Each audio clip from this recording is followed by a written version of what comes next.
Perhaps I could say a word about the transition from a close legal relationship with desiring God to an independent status for children desiring God and now Truth 78. Here's the background.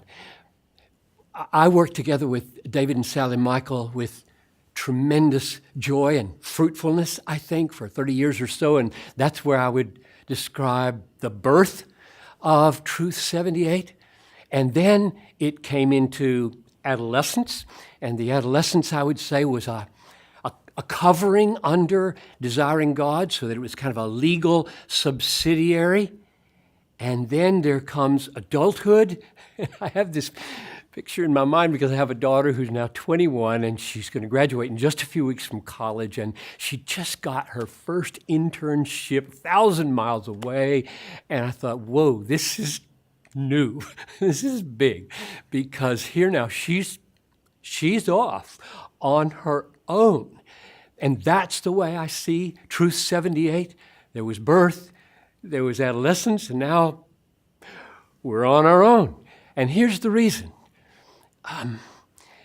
The concept of children desiring God, Truth 78, and desiring God are one big, glorious, massive, unified vision. We exist, all of us, to spread a passion for the supremacy of God in all things for the joy of all peoples through Jesus Christ.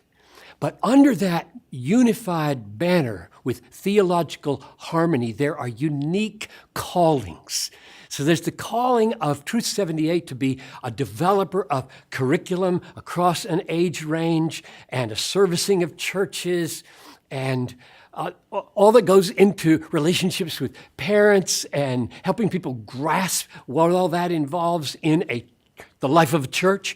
And then there's this peculiar thing with a razor-sharp focus of desiring God, which is a website which is aimed at spreading this message to the whole world. And when you go behind the scenes and look at what it takes to make both of those happen, the infrastructure is different, the fundraising mechanism is different, the technological demands are different, the artistic and editorial demands are different. And so we saw pretty clearly after a while, we're holding each other back from the maximum flourishing of both by trying to constrain this under one organizational structure. And so hence the new name, the new organizational structure. So my delight, if you put your ear to the sound of this transition, what you will hear is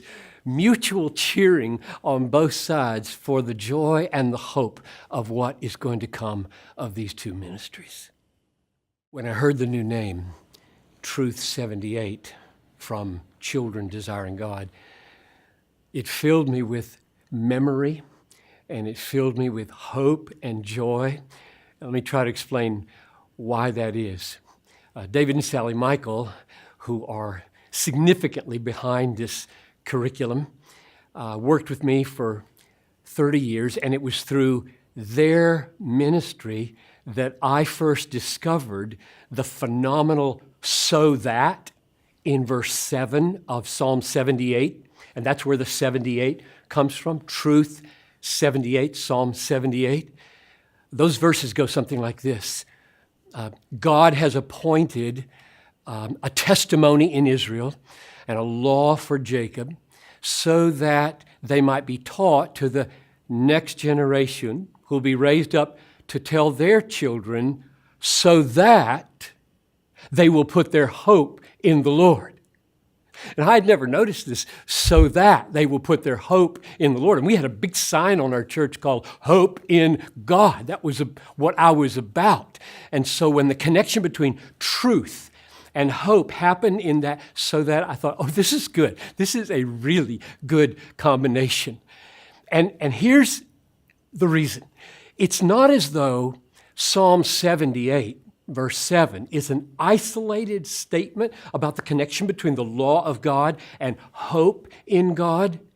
Romans 15:4, which is one of the most precious verses to me as a pastor says, whatever was written beforehand was written for our instruction. So this is whatever. This is the whole Old Testament. Whatever was written beforehand was written for our instruction, that by the steadfastness and encouragement of the Scriptures, we might have hope. So you don't have just a little isolated verse in Psalms that say the Word of God is to beget hope. You have the Apostle Paul saying everything written in the Bible is to give hope. So what this name signifies for me is you've got a curriculum that is built on the Scriptures. God-inspired Scriptures as the sum and being of truth in this world, but not truth as an end in itself. Truth built into children's lives, built into parents' lives, so that they will have hope through the best of times and the worst of times. And when we say hope, what we mean is to help our children, our adolescents grow up and stop hoping in money, stop hoping in the approval of peers, stop hoping in health, stop hoping in mom and dad, stop hoping in a successful career, stop hoping in your looks, and trust in God, hope in God. So if you embrace Truth 78, both as a truth and as a curriculum, what you'll be doing is setting a generation free from hoping in all the wrong things.